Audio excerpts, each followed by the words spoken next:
አውሮፓ ውስጥ 400 ዩሮ ብቻ እየከፈላችሁ መማር የምትችሉበት ፐብሊክ ዩኒቨርሲቲ ያለው ሀገር አለ። እዚህ ሀገር የምትማሩ ፍሪ ትራንስፖርቴሽን ታገኛላችሁ። በዛም በተጨማሪ ሸንገን ካንትሪ ነው። ትምህርት ከጨረሳችሁ በኋላ ደግሞ እዛው ቀርታችሁ ስራ የመፈለጊያ ጊዜ የአንድ ዓመት ፖስት ስተዲ ቪዛ ይሰጧቸዋል። ይሄም ካንትሪ ጋይስ ለክሰምበርግ ነው። በዓለም ላይ ሰከንድ ሪቸስት ካንትሪ ኢን ዘ ወርልድ ነው። ሃይስት ሚኒመም ዌጅ በመኖር ደግሞ በዓለም ላይ አንደኛ ነው። እና እዚህ ቪዲዮ ላይ እንዴት አድርጋችሁ በትምህርት ወደ ለክሰምበርግ መሄድ እንደምችሉ አሳያችኋለሁ። ስቴፕ ባይ ስቴፕ ዩኒቨርሲቲዎችን፣ ቱዊሽን ፊዎችን፣ የሚያስፈልጉትን ዶክመንቶች በዲቴል አሳያችኋለሁ። ናው ለዚህ ቻናል አዲስ ከሆናችሁ ዩሮፕ ሀገር ውስጥ ስላሉ የስተዲ ኦፖርቹኒቲዎች በዲቴል ማሳይበት ቻናል ስለሆነ ወደ ዩሮፕ በስተዲ የመሄድ ሀሳብ ካላችሁ ሰብስክራይብ ያደርጋችሁ። ዛሬ ፎከስ የምናደርገው ለክሰምበርግ ውስጥ አፎርደብል ስለሚባለው ፐብሊክ ዩኒቨርሲቲ ነው።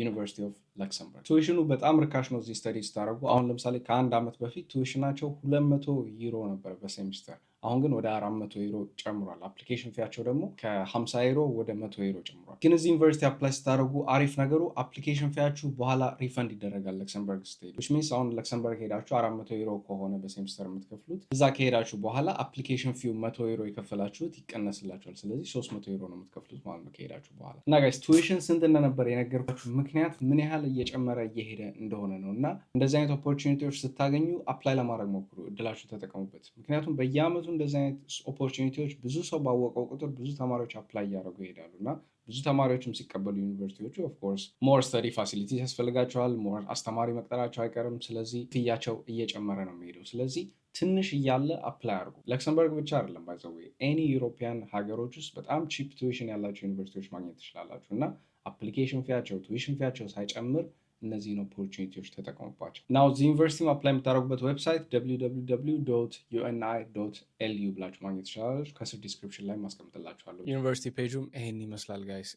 እዚህ ጋር ለ26 ለ27 አካደሚክ ይር ስለ አድሚሽን ኢንፎርሜሽን መውሰድ ትችላላችሁ። ዴድላይኑ እዚህ ጋር እስከ 24 ማርች ነው ተጽፏል። ለነን ኢዩ አፕሊካንትስ ኦልሬዲ ተጀምሯል። አፕሊኬሽን እስከ 24 ማርች ድረስ ይቀጥላል ማለት ነው እና ስተዲ ፕሮግራሙን እና ሌሎቹን የሚያስፈልጉትን አድሚሽን ክራይቴሪያዎችን ሁሉን በዲቴል ማየት ትችላላችሁ። እዚህ ጋር አሁን ለምሳሌ ባችለር እና ማስተርስ ዲግሪ ፕሮግራሞችን ብራውዝ ለማድረግ እዚህ ጋር በኢንግሊሽ የሚሰጥ ኮርስ ስለሆነ የምንፈልገው ኢንግሊሽ ብላችሁ መርጣችሁ ኮርሶችን የምትፈልጉትን ኢንትረስትድ የሆኑባቸውን ኮርሶች ማየት ትችላላችሁ ማለት ነው። እዚህ ጋር ሎድ ሞር ብላችሁ ያሉትን ከባችለር ጀምሮ ይኸው እነዚህ ባችለር ኮርሶች ሁለቱ ይሰጣሉ።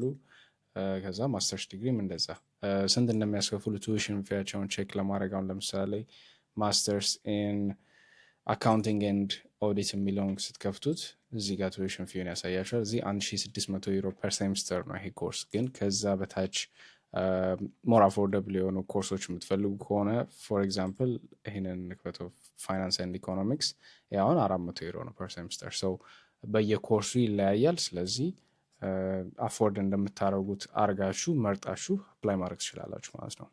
ናው አፕላይ ለማድረግ የሚያስፈልጉት ዶክመንቶች የመጀመሪያው ፓስፖርት ነው።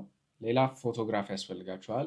ሌላው ኤጁኬሽናል ኳሊፊኬሽናችሁ ነው የሚያስፈልገው። ያው ለባችለር ዲግሪ ከሆነ አፕላይ የምታደርጉት የማትሪክ ሰርቲፊኬታችሁ እና ሃይስኩል ትራንስክሪፕት፣ ለማስተርስ ከሆነ ባችለር ዲግሪያችሁ እና ስቱደንት ትራንስክሪፕታችሁ ወይም ስቱደንት ኮፒው፣ ለፒኤችዲ ከሆነ ደግሞ ማስተርስ ዲግሪያችሁ እና ትራንስክሪፕታችሁ ያስፈልጋል ማለት ነው። ሌላ ሲቪ እና ሞቲቬሽን ሌተር ማዘጋጀት አለባችሁ። ሌላ ደግሞ ኦፕሽናል የሆነው ነገር ሪኮመንዴሽን ሌተር ነው። 2 ሪኮመንዴሽን ሌተር ቢኖራችሁ አሪፍ ነው።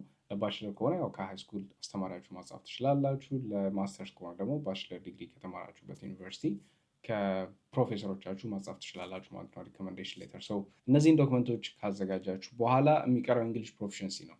ናው እንግሊሽ ፕሮፊሽንሲ ላይ ትምህርታችሁን ከጨረሳችሁ የተወሰነ ወር ወይም 1 ዓመት እስከ 2 ዓመት ድረስ ከሆነ አይጠይቁም ዩዥዋሊ ቶፍል እና አይኤልቲኤስ ማለት ነው። ግን ትምህርታችሁን ከጨረሳችሁ 2 ዓመት ወይም ከዛ በላይ ከሆናችሁ ግን እንግሊሽ ፕሮፊሽንሲ ማሳየት ይኖርባችኋል። ግን ጋይስ ለምትፈልጉት ኮርስ ዌብሳይቱ ላይ ሪኳርመንቱን ገብታችሁ አንብቡት፣ ሊያስፈልግም ስለሚችል ማለት ነው። ግን ጋይስ ሁሌ ሪከመንድ ማድረጋችሁ ውጭ ሀገር በትምህርት የመሄድ ሀሳብ ካላችሁ እንግሊሽ ፕሮፊሽንሲ ቴስት ውሰዱ፣ ወይ ቶፍል ወይ አይኤልቲኤስ። አፕላይ ማድረግ የምችሉበት በጣም ብዙ ቦታዎች ኦፕሽን ይሰጣችኋል። እሱ ብቻ አይደለም እንዳልኳችሁ በየአመቱ ሪኳርመንቶች ዩኒቨርሲቲዎች ይጨምራሉ። ምክንያቱም ብዙ ተማሪዎች በተቀበሉ ቁጥር የሚቀበሉትን ተማሪ ኳሊቲያቸውን መጨመር ይፈልጋሉ። ስለዚህ ቶፍልና አይኤልቲኤስ ይዛችሁ ከተገኛችሁ የመቀበል ቻንሳችሁ በጣም ትልቅ ነው። ስለዚህ ቶፍልና አይኤልቲኤስ ውሰዱ ጋይስ፣ ምንም ነገር ሉዝ አታረጉም። እዛ ከሄዳችሁ በኋላ ራሱ ትጠቀሙታላችሁ እሱም ፕሮፊሽንሲ ቴስት ለሌላ ነገሮች። አሁን ሞር የአውሮፓ ሀገሮችን ፖስት ሳረግላችሁ ትረዱታላችሁ። አይኤልቲኤስ እና ቶፍል ሪኳየር የሚያደርጉ ግን ቱዊሽን ፊ ራሱ የሌላቸው ሀገሮች እንደ አይስላንድ አይነት ሀገሮች አሉና